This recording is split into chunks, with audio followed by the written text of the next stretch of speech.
Sur ordre du président de la République, Abdelmadjid Tebboune, Air Algérie a surpris de nombreux voyageurs en annonçant une décision inattendue visant à renforcer la connectivité aérienne dans le pays.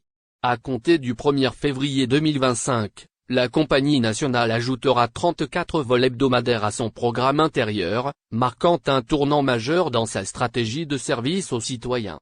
Cette annonce, qui s'inscrit dans la vision présidentielle, reflète un engagement clair en faveur d'un meilleur accès aux régions isolées et d'une amélioration significative des conditions de voyage.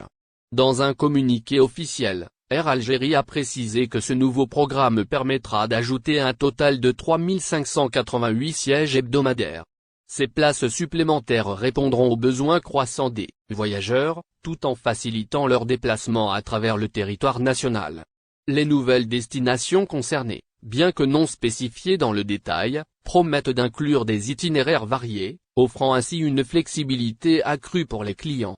En mettant en œuvre cette décision, Air Algérie cherche à concrétiser les directives du président Tebboune, qui a fait de la modernisation des infrastructures de transport un axe central de son mandat.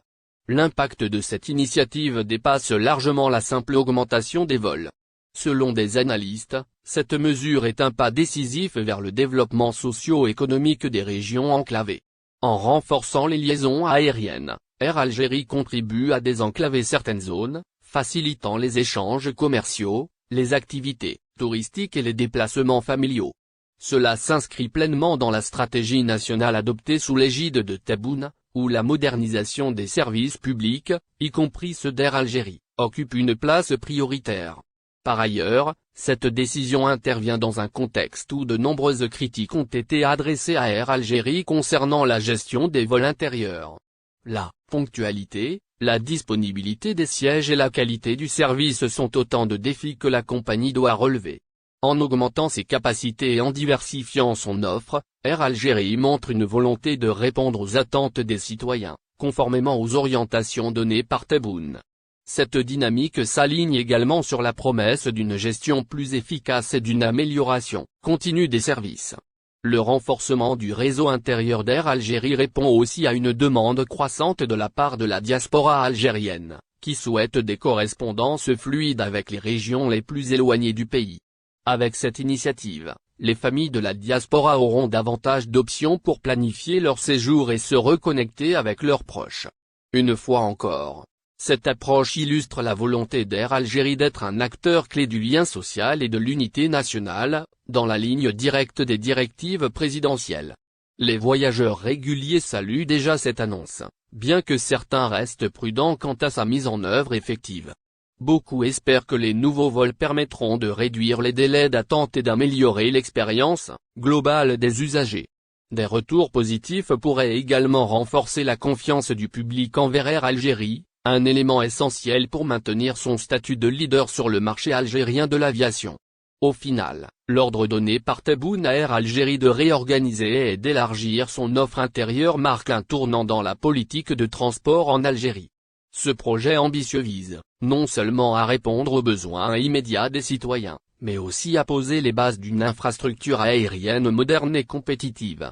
Alors que la date du 1er février 2025 approche, tous les regards seront tournés vers la compagnie nationale pour voir si elle pourra concrétiser cette vision et satisfaire les attentes de millions de voyageurs.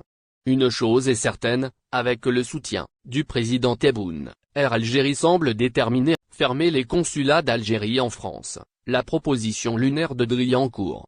Xavier Driancourt, ancien ambassadeur de France en Algérie, a relancé le débat sur les relations franco-algériennes avec une proposition lunaire, la fermeture de consulats algériens en France. Cette idée, avancée dans le cadre de critiques générales sur l'accord franco-algérien de 1968, suscite de vives réactions et alimente une polémique qui dépasse les cercles diplomatiques.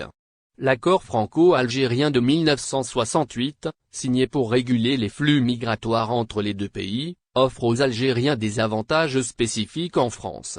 Ceci inclut des facilités pour le regroupement familial, des titres de séjour particuliers et la possibilité pour les étudiants de travailler.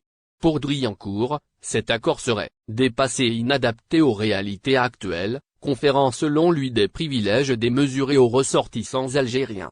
Le diplomate, connu pour ses positions critiques envers l'Algérie, affirme que cet accord est un frein à la souveraineté française en matière de contrôle migratoire.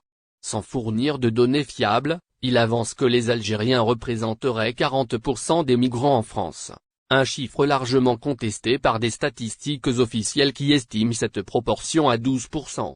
Une proposition radicale, fermer les consulats algériens. Dans une interview au Figaro Magazine, Driancourt va plus loin en proposant de fermer certains consulats algériens en France. Selon lui, cette mesure viserait à exercer une pression directe sur l'Algérie pour revoir les accords bilatéraux. Il évoque également d'autres actions, telles que la réduction des visas diplomatiques et un contrôle accru des biens financiers et immobiliers des Algériens en France.